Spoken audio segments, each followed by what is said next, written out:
बाघ ने बचाई हथनी के बच्चों की जान। एक जंगल में एक बाघ रहता था। वो सबकी मदद करके अच्छा नाम कमाना चाहता था, जिसके चलते वो अक्सर मुसीबत में घिर जाता। एक दिन बाघ जंगल में भोजन की तलाश में घूम रहा था कि रास्ते में उसे शिकारी का बिछाया हुआ एक जाल नजर आता है। अरे, ये तो किसी शिकारी का बिछाया हुआ जाल लगता है। अगर मेरे दोस्त इसमें फंस गए तो मुसीबत में गिर जाएंगे।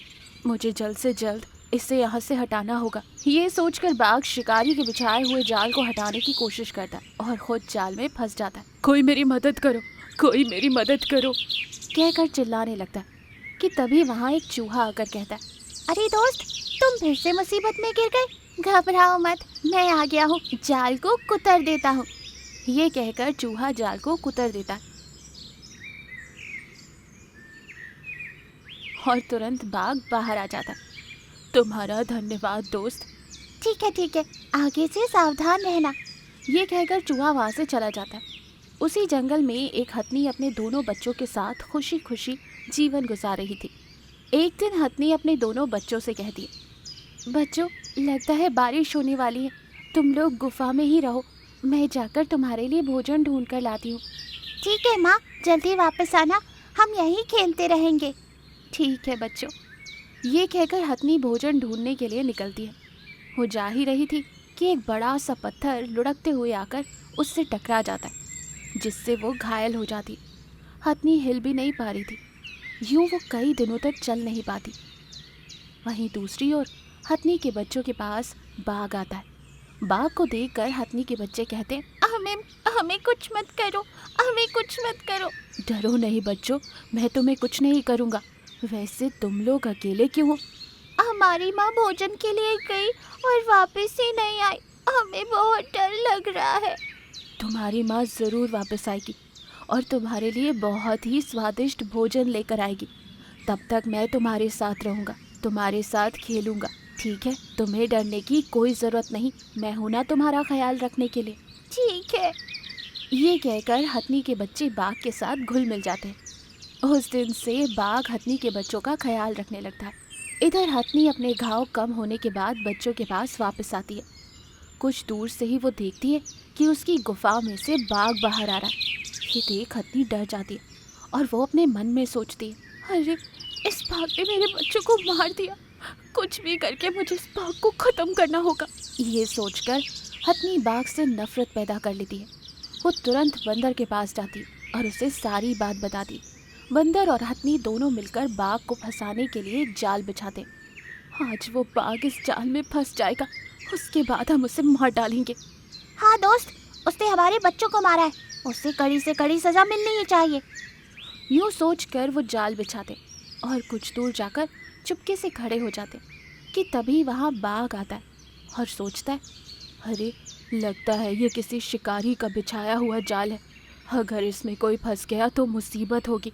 मैं तुरंत जाकर जाल को वहाँ से हटाता हूँ। यूँ सोचकर वो जाल हटाने की कोशिश कर ही रहा था और खुद ही उस जाल में फंस गया। कोई मेरी मदद करो, अरे कोई मेरी मदद करो। यूँ बाघ चिल्ला रहा था कि तभी बाघ की आवाज़ सुनकर हथनी के बच्चे भागते हुए आते और उस जाल को हटाने की कोशिश करते। ये सब वहाँ दूर खड़ी हथनी देख लेती। अरे बच्चों, इस बाघ की मदद मत करो, ये तुम्हें खाने के लिए गुफा के पास आया था। उसी बात का बदला लेने के लिए तो मैंने इसे फंसाया है और जाल बिछाया है। माँ, तुम गलत समझ रही हो, बाघ बहुत अच्छा है। जब तुम वापस नहीं आए तब बाघ ने ही हमारी देखभाल की और हमारी रक्षा की। क्या? सच में दोस्त, मुझे माफ़ कर दो, मैंने तुम्हें गलत समझा। कि तभी वहाँ चूहा आता है और कहता है, अरे दोस्त, तुम फिर से जाल में फंस गए। कोई बात नहीं, मैं अभी तुम्हें जाल कुतर कर बाहर निकालता हूँ। और चूहा फिर से बाघ को उस जाल से बाहर निकालता है। दोस्तों, मैंने कभी किसी को नुकसान पहुँचाने की कोशिश नहीं की, लेकिन अक्सर सब मुझे गलत समझते हैं। उनमें से तुम भी एक हो। कोई बात नहीं, आगे से हम सब मिलजुल कर खुशी खुशी जीवन गुजारेंगे। इस कहानी से हमें ये सीख मिलती है कि हमेशा दूसरों की मदद करनी चाहिए और साथ ही साथ बिना पूरी बात जाने कोई फैसला नहीं लेना चाहिए और अपना भी ख्याल रखना चाहिए। अनाथ शेर का बच्चा बना जंगल का राजा। एक दूर जंगल में दो बाघ रहते थे। वो दोनों जंगल के राजा शेर से बहुत ही जलते थे। वो तो शेर और उसके परिवार को मारने का प्लान बना रहे थे। एक दिन वो दोनों शेर के गद्दी को देखकर कहते हैं, इस राजा की गद्दी पर हम दोनों ही बैठ सकते हैं। इस शेर की औकात ही नहीं कि इस गद्दी को संभाले, पर करे भी तो क्या करे। शेर को खत्म करके ही हम अपना सपना पूरा कर सकते हैं दोस्त। अब तो इस शेर को मारने का फुल प्रूफ प्लान बनाना होगा, जिसमें उसका पूरा परिवार भी खत्म हो जाए। शेर शेरनी और बेटे सिम्बा के साथ रहता था। शेर के बाद सिम्बा ही उस जंगल का राजा बनने वाला था। एक दिन दोनों बाघ मिलकर शेर को फंसाने के लिए एक जाल बिछाते हैं। उन दोनों ने एक बड़ा सा गड्ढा बनाया था, जहां पर शेरनी और सिम्बा फंस जाते हैं। उसे फंसा देखकर बाघ वहां आते हैं। तब शेरनी मदद के लिए कहती है, बाघ, मुझे नहीं, पर कम से कम मेरे छोटे बच्चे सिम्बा को तो बचा लो, उस पर रहम करो। अरे ये गड्ढा हमने तो तुम्हें मारने के लिए बनाया था, तो बचाने की बात कहाँ से आती है? पर शेर कैसे बच गया वो कहीं नहीं दिख रहा है। अरे इन दोनों के मरने की बात से ही शेर अपने आप मारा जाएगा। दोनों हंसते हुए उस गड्ढे को बुझा देते हैं। शेरनी और सिम्बा बेमौत मारे जाते हैं और जब ये बात शेर को पता चलती है तो वो सदमे में चला जाता है। शेर पागलों के जैसे इधर से उधर घूमते रहता है। बस इसी बात का मौका पाकर दोनों बाघ मिलकर शेर को मारते हुए जंगल से बाहर निकाल देते हैं और खुद को जंगल का राजा घोषित कर देते हैं। दोस्त, आखिरकार हम जंगल के राजा बन ही गए। अब सारे जानवर हमारे गुलाम। जब जी चाहे तब शिकार करना और आराम से जीना। वो दोनों बहुत खुश थे, पर बाकी के जानवर बड़े ही दुखी हो गए थे। उधर शेर घूमते घूमते दूसरे जंगल चला जाता है। वो भूखा प्यासा थका हारा एक पेड़ के नीचे बैठ जाता है। तभी उधर एक दूसरे शेर का बच्चा आता है, जो कि अनाथ था।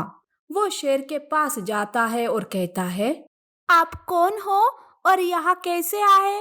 वैसे आप ना बिल्कुल मेरे पिताजी के जैसे दिख रहे हो। उस बच्चे को देखकर शेर को सिम्बा याद आता है। वो उस बच्चे को सिम्बा कहते हुए गले लगाता है और कहता है, बच्चे, तुम यहाँ अकेले कैसे? तुम्हारे माता पिता कहाँ है? तब बच्चा रोने लगता है और अपने अनाथ होने की बात बताता है। तब शेर को उस पर बहुत ही दया आती है और वो उसे सिम्बा ये नाम देते हुए कहता है, बेटा, मेरा भी इस दुनिया में कोई नहीं है। आज से तुम मेरे सिम्बा हो और मैं तुम्हारा पिता। उस दिन से शेर सिम्बा को उसी जंगल में पालने लगता है।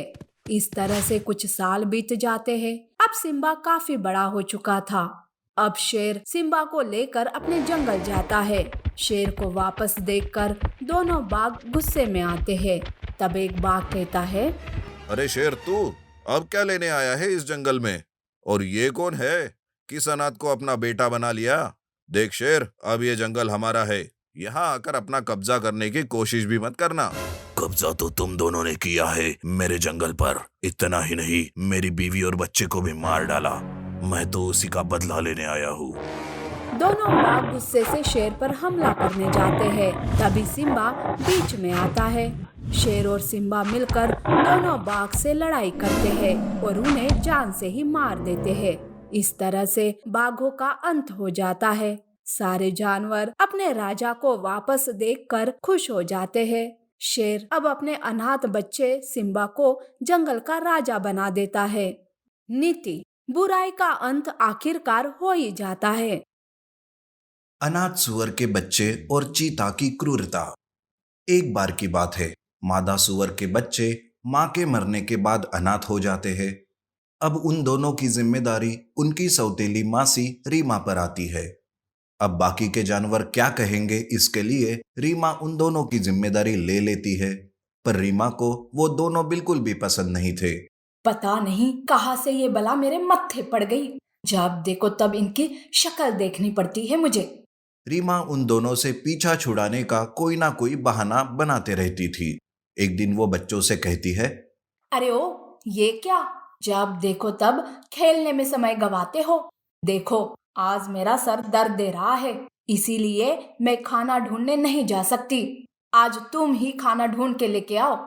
पर मासी, अभी हम दोनों तो छोटे हैं, हमें जंगली जानवरों का डर लगता है और हम उनका सामना नहीं कर पाएंगे। तो फिर सीख लो। कब तक मैं तुम्हें यूं पालती रहूंगी? अब ज्यादा बातें मत करो। तुम दोनों की वजह से मेरा सर तो और भी दुखने लगा। जाओ जल्दी से खाना लेकर आओ। बेचारे दोनों बच्चे डरते डरते खाने की तलाश में जाते हैं। दोनों बच्चे खाना लेकर घर वापस आते हैं। तब रीमा सारा खाना हजम कर देती है। बच्चे भूखे थे, वो भी खाना मांग रहे थे, पर उसे उन दोनों पर बिल्कुल भी दया नहीं आती है। तब बच्चे घर के बाहर आकर उदास बैठे रहते हैं कि तभी वहां उनकी पड़ोसन हिरन आती है और वो कहती है, क्या हुआ बच्चों, क्यों ऐसे उदास हो? क्या तुम दोनों ने खाना खा लिया? बच्चे कुछ बोलते कि तभी रीमा घर से बाहर आती है और वो कहती है, अरे क्या बताओ हिरन तुम्हें, ये दोनों तो अभी भी माँ के सदमे में है, इसीलिए ठीक से खाना भी नहीं खाते ये दोनों। मैं कितना प्यार से समझाती हूँ इन्हें, पर ये समझते ही नहीं। लगता है मेरे ही प्यार में कुछ कमी है। अरे ऐसा मत कहो रीमा, कुछ दिनों में सब ठीक हो जाएगा। और बच्चों, मासी की बात माना करो। बच्चे भी सर हिलाकर हामी भरते हैं। हिरन वहां से चली जाती है तो रीमा उन दोनों को गुस्से से देखने लगती है और वो मन ही मन सोचती है, ये दोनों ऐसे ही मुंह बनाकर रहेंगे तो बाकी जानवर मुझ पर शक करेंगे कि मैं इन दोनों पर जुल्म करती हूँ। काश ये दोनों किसी खूंखार जानवर के मुंह का निवाला बन जाए, तब तो मेरे सर की बला ही उतर जाएगी। रीमा अब बच्चों को रोज रोज खाने की तलाश में भेजने लगती है और खुद घर में आराम करते रहती है। एक दिन बच्चे खाना ढूंढते ढूंढते काफी दूर चले जाते हैं। तभी वो देखते हैं कि एक शेर शिकारियों के जाल में फंसा हुआ है। तब एक बच्चा शेर के पास जाने लगता है। भैया, वहां मत जाइए, वो शेर है, प्लीज भैया रुक जाइए। अरे डरो मत, अभी तो वो जाल में है। देखो, माँ ने जाते जाते क्या बताया था कि मुसीबत में फंसने वालों की हमेशा मदद करनी चाहिए। तुम्हें डर लग रहा है ना, तो तुम यही रुको। वो बच्चा शेर के पास जाता है। तब शेर उसे कहता है, सुनो बच्चों, इस जाल से बाहर निकालने में मेरी मदद करो। देखो, मैं तुम्हें कुछ नहीं करूंगा। तब वो बच्चा शेर को जाल से बाहर निकालने में मदद करता है।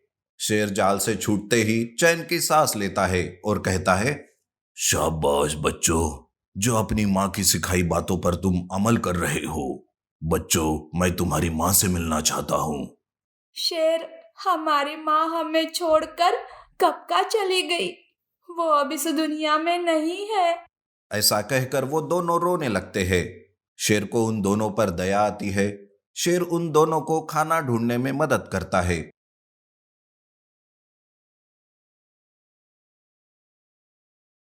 और उन्हें घर छोड़ देता है। शेर के आने की भनक रीमा को भी नहीं थी, पर बच्चों को आने में देर होने के कारण वो उन दोनों पर गुस्सा करने लगती है। अरे तुम दोनों कहाँ जाकर मर गए थे? यहाँ मैं भूख से मरी जा रही हूँ। काश तुम अपनी माँ के साथ मर गए होते। रीमा उन दोनों पर गुस्सा करते हुए उन्हें पीटने लगती है। ये सब शेर देख लेता है और वो जोर की दहाड़ लगाते हुए कहता है, अरे ओ, क्या तुम पागल हो गई हो क्या? मासूम बच्चों को मारते हुए तुम्हें शर्म नहीं आती? बाप रे, शेर! शेर को देखकर रीमा की बोलती बंद हो जाती है। शेर गुस्से में आकर रीमा पर हमला करने जाता है, लेकिन तभी एक बच्चा आगे आकर कहता है, नहीं नहीं शेर, हमारी मासी को कुछ मत करो, ये तो हमारे लिए माँ से भी ज्यादा है। दोनों बच्चे हाथ जोड़कर शेर से विनती करते हैं। ये सब सुनकर रीमा की आंखों में आंसू आते हैं।